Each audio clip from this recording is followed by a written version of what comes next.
Hello everyone, my name is Teacher Hamid. Welcome to Speaking Time.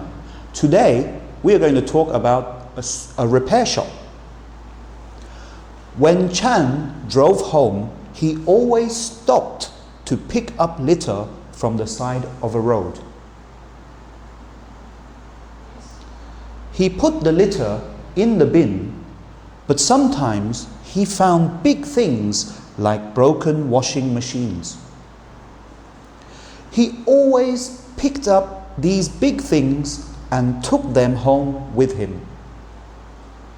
One day, Chan's granddaughter, Marley, and her mum visited Chan.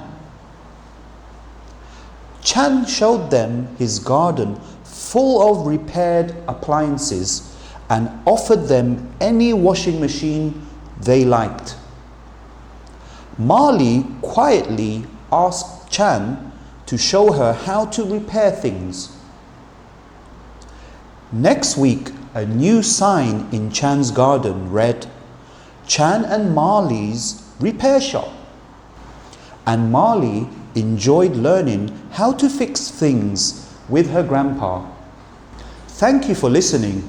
So now, let's share with us. Have you ever repaired something in your house? Catch you guys later. Goodbye.